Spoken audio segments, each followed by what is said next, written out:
चला खारवड्या बनवायला आमच्याकडे सुरुवात झालेली आहे आणि तुम्हाला आम्ही आज खारवड्या कशा काढायच्या म्हणजे एकदम सोपी पद्धत ती दाखवते. इकडे बघा मस्त अशा खारवड्या सुकलेल्या आहेत, आपण काढून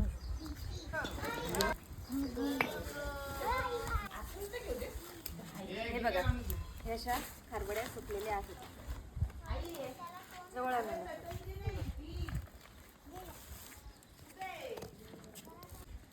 चला काढूयात आता.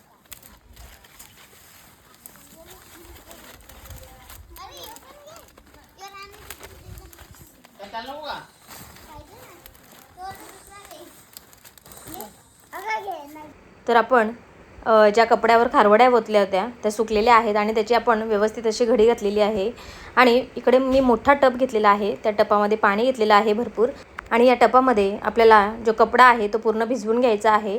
जास्तही भिजवायचा नाही, फक्त एकदा बुडवायचा आणि पूर्ण पाणी निथळून घ्यायचं आहे. तर इकडे मी पाणी निथळवलेलं आहे. एक्स्ट्राचं जे पाणी आहे ते मी असं झटकून काढलेलं आहे आणि आता मी तुम्हाला हे खेचून दाखवते. तर इकडे आपल्याला हे खेचण्यासाठी 2 जण लागतात. तर एका टोकाला 1 जण आणि दुसऱ्या टोकाला 1 जण.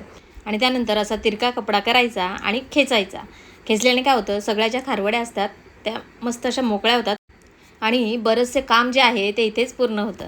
खारवड्या काढायचं म्हटलं ना तर सगळ्यात मोठी कटकट म्हणजे खारवड्या सुकल्यानंतर जेव्हा जे काढायच्या असतात आणि मग त्या फोडा, तेच मोठं कटकटीचं काम असतं. तर हे अशा पद्धतीने जर केलं तर मग काय सगळं काम फटाफट होऊन जातं. चला तर इकडे या ज्या कपड्याच्या आहेत आणि ज्या थोड्याफार आहेत ना म्हणजे काही राहतात चिकटलेल्या, तर त्यानंतर आपण हाताने व्यवस्थित काढून घ्यायच्या. तर इकडे बघा व्यवस्थित अशा निघालेल्या आहेत आणि ज्या थोड्याफार आहेत त्या आम्ही नंतर हाताने काढून घेऊ. इकडे बघा. चला तर या तर झालेल्या आहेत. आता मी दुसऱ्या कपड्यावरच्या सुद्धा तुम्हाला काढून दाखवते. तर जेव्हा कपडा आपण पाण्यात बुडवतो ना तेव्हा जास्त वेळ ठेवायचं नाही, लगेचच बुडवून बाहेर काढायचा आणि जे पाणी आहे ते व्यवस्थित असं झटकून निथळून घ्यायचं. आता हे सुद्धा आपल्याला तसंच करायचं आहे. दोन्ही बाजूतून दोन्ही टोकं पकडायची आहेत, म्हणजे कपड्याची तिरकस बाजू पकडायची आहे. त्याच्याने काय होतं, खारवड्याच्या आहेत त्या व्यवस्थित अशा निघतात. म्हणजे जे आपण काम बसून एक एक काढायचं करतो ते इथे 2च मिनटामध्ये कंप्लीट होतं. तर इकडे बघा या कपड्यावरच्या व्यवस्थित अशा निघालेल्या आहेत.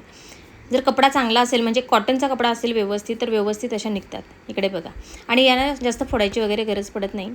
तर अशा प्रकारे मस्त अशी उन्हाळी कामं पटापट होऊन जातात. तुम्ही सुद्धा नक्की ट्राय करा. चला भेटूयात नेक्स्ट ब्लॉगमध्ये. बाय.